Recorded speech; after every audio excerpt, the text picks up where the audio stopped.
আসসালামু আলাইকুম। আশা করি সকলেই ভালো আছেন। সুপ্রিয় চাকরি প্রত্যাশী ভাই বোনেরা, আজকের যে নিয়োগ সার্কুলারটা দেখাবো এটা হচ্ছে কাস্টম হাউজের নিয়োগ সার্কুলার, যেখানে বর্তমানে আবেদন চলমান রয়েছে। আর এই সার্কুলারের মধ্যে সিপাহি নামে একটা পদ রয়েছে, যেখানে কিন্তু শুধুমাত্র এসএসসি পাস করে আবেদন করতে পারবেন। তো এছাড়াও এখানে কিন্তু বেশ কিছু পদের সংখ্যা রয়েছে, অফিস সহায়ক পদ রয়েছে। কোনো ধরনের অভিজ্ঞতা ছাড়াই আপনারা এই সার্কুলারের এই পদগুলোতে আপনারা আবেদন করতে পারবেন। আর এটা কিন্তু সরকারি একটা নিয়োগ সার্কুলার, স্থায়ী নিয়োগ সার্কুলার, যেখানে বাংলাদেশের সকল জেলার প্রার্থীরাই চাইলেই কিন্তু আবেদন করতে পারবেন। তো সম্পূর্ণ ভিডিওটা ধৈর্য সহকারে শেষ পর্যন্ত দেখবেন, তাহলে আপনি সকল তথ্যগুলো এই ভিডিওর মাধ্যমে জানতে পারবেন। আর আমাদের চ্যানেলে যারা নতুন আছেন অবশ্যই সাবস্ক্রাইব করে রাখবেন। বাংলাদেশের সরকারি সকল নিয়োগ সার্কুলারগুলো আপনি এই চ্যানেলের মাধ্যমে আপনি জেনে নিতে পারবেন। অভ্যন্তরীণ সম্পদ বিভাগ অর্থ মন্ত্রণালয় থেকে প্রকাশিত এই নিয়োগ সার্কুলার প্রকাশ করা হয়েছে, যেখানে বলা হয়েছে যে জনবল নিয়োগের জন্য নিম্নবর্ণিত পদসমূহে শর্ত সাপেক্ষে প্রকৃত বাংলাদেশী নাগরিকদের নিকট হতে নির্ধারিত সময়ের মধ্যে দরখাস্তের জন্য আহ্বান করা যাচ্ছে। অনলাইন ব্যতীত কোনো আবেদন করা যাবে না, এই বিষয়টা এখানে বলে দেওয়া হয়েছে। তো ১ নম্বর পদের নাম পরিসংখ্যান অনুসন্ধানক, যেখানে ১২ গ্রেডের নিয়োগ দেওয়া হবে, একটি পদ রয়েছে। তো এই ক্ষেত্রে আবেদনের জন্য আপনার শিক্ষাগত প্রয়োজন আ পরিসংখ্যান বা অর্থনীতি বা গণিত বিষয়ে মাস্টার্স থাকলে আপনারা আবেদন করতে পারবেন। তো পরিসংখ্যান অনুসন্ধানক আবেদন করতে আপনার অর্থনীতি, গণিত অথবা আপনার পরিসংখ্যান বিষয়ের উপর যদি আপনি লেখাপড়া করে থাকেন, মাস্টার্স পর্যন্ত কমপ্লিট করে থাকেন, তাহলে আবেদন করতে পারবেন। ইঞ্জিন ড্রাইভার নিয়োগ দেওয়া হবে, ১২ গ্রেডে ২ টি পদ রয়েছে। তো যাদের মেরিন ইঞ্জিন ড্রাইভার রয়েছেন, যাদের সনদ রয়েছে, তারা কিন্তু আবেদন করতে পারবেন। এছাড়াও এমএল ড্রাইভার নিয়োগ দেওয়া হবে, ১৩ গ্রেডে ২ টি পদ রয়েছে। যাদের মেরিন ইঞ্জিন ড্রাইভার রয়েছে, ২য় শ্রেণীর সনদপত্র যাদের রয়েছে, তারা কিন্তু এই সার্কুলারের এই পদে আবেদন করতে পারবেন। এছাড়াও উচ্চমান সহকারী ১৪ গ্রেডের ৪ টি পদ রয়েছে। যাদের শিক্ষাগত যোগ্যতা যেকোনো স্বীকৃত বিশ্ববিদ্যালয় হইতে ২য় শ্রেণী বা সমমানের সিজিপিএতে স্নাতক অথবা ডিগ্রি, অর্থাৎ আপনি যদি অনার্স পাস করে থাকেন অথবা আপনি যদি ডিগ্রি পাস করে থাকেন, তাহলে কিন্তু আপনি উচ্চমান সহকারী এই পদে অ্যাপ্লিকেশন করতে পারবেন।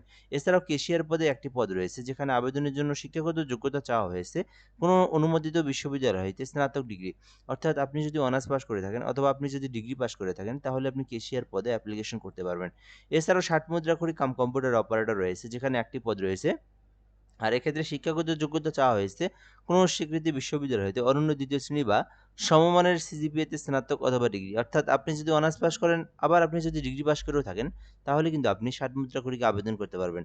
আর এই ৬০ মুদ্রাক্ষরীকে আবেদন করার জন্য আপনার ৬০ মুদ্রাক্ষরীকে যে ট্রেনিং রয়েছে বা প্রশিক্ষণ রয়েছে, বা আপনার যদি টাইপের স্পিড থাকে, তাহলে আপনি অ্যাপ্লিকেশন করতে পারবেন। এরপর রয়েছে অফিস সহকারী কাম কম্পিউটার মুদ্রাক্ষরিক, ৮ টি পদ রয়েছে।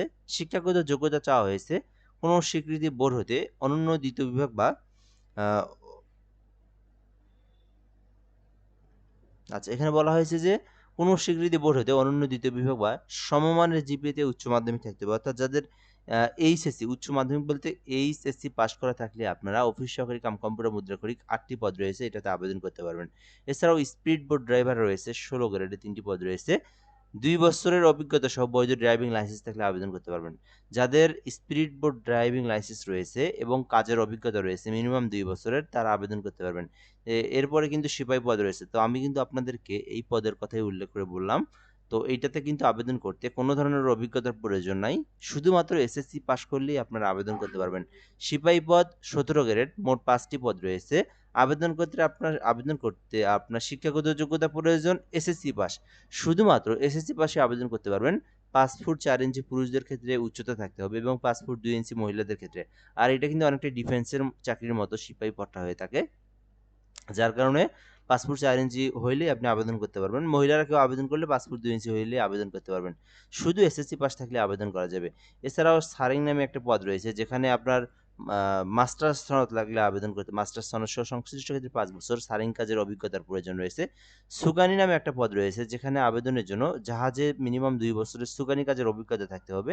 গ্রিজার রয়েছে, রেকর্ড স্লাইপার রয়েছে, স্টুয়ার্ড রয়েছে, ভান্ডারি রয়েছে, টোপাস রয়েছে। তো এখানে সবগুলো পদের পদের কাজের যোগ্যতা এবং অভিজ্ঞতা থাকলে আপনারা আবেদন করতে পারবেন।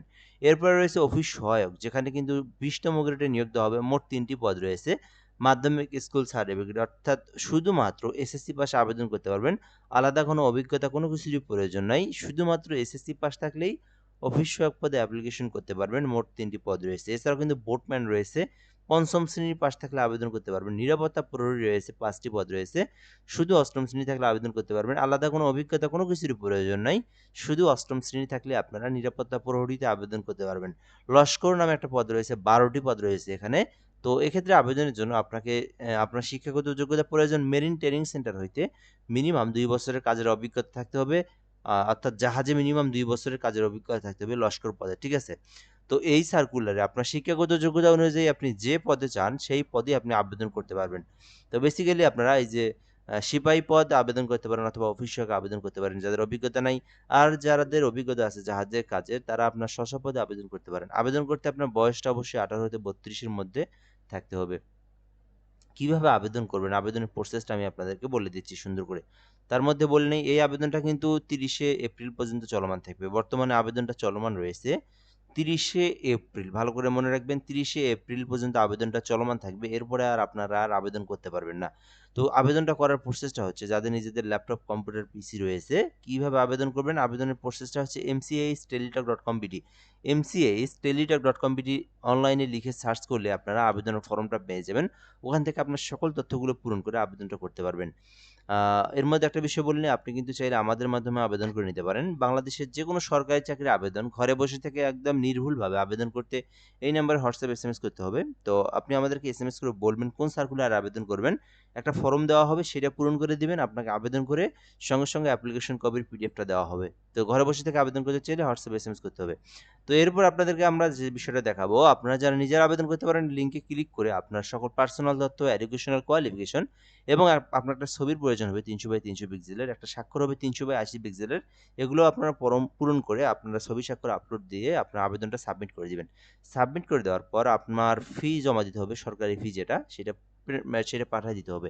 তো এটা পাঠিয়ে দেওয়ার প্রসেসটা হচ্ছে কেউ যদি 1 থেকে 2 নম্বরের মধ্যে আবেদন করে তার সরকারি ফি হচ্ছে 168 টাকা জমা দিতে হবে এবং কেউ যদি 3 থেকে 8 নম্বর ক্রমিকের মধ্যে আবেদন করে থাকেন তার 112 টাকা জমা দিতে হবে এবং কেউ যদি 9 থেকে 20 নম্বর ক্রমিকের মধ্যে আবেদন করে থাকেন তাকে 56 টাকা সরকারি পেমেন্ট ফি সম্পূর্ণ করে তার পেমেন্টটা কমপ্লিট করতে হবে। আর পেমেন্টটা কমপ্লিট করার প্রসেসটা হচ্ছে প্রথমে আপনাদেরকে এসএমএস টাইপ করতে হবে MCH ইউজার আইডি লিখে 163 নাম্বার সেন্ড করে দিবেন। পরবর্তীতে পিন নাম্বার দিয়ে 163 নাম্বার সেন্ড করলে আপনার আবেদনের পেমেন্টটা কিন্তু সম্পূর্ণ হয়ে যাবে। দেন আপনার ফুল অ্যাপ্লিকেশনটা কিন্তু কমপ্লিট হয়ে যাবে। পরবর্তী আপনাকে এসএমএস দিয়ে আপনার এডমিট কার্ড বের করে পরীক্ষা দিতে যেতে হবে, ঠিক আছে? তো এটাই ছিল মূলত আজকের ভিডিও কাস্টম হাউজিং নিয়োগ সার্কুলার। তো আশা করি সকলে বুঝতে পেরেছেন। যদি কোনো কিছু না বুঝে থাকেন আপনি অবশ্যই আমাদের এই কমেন্ট বক্সে কমেন্ট করে জানাবেন। ইনশাআল্লাহ আমরা রিপ্লাই দিয়ে জানিয়ে দেওয়ার চেষ্টা করব। তো ভালো থাকবেন। আসসালামু আলাইকুম।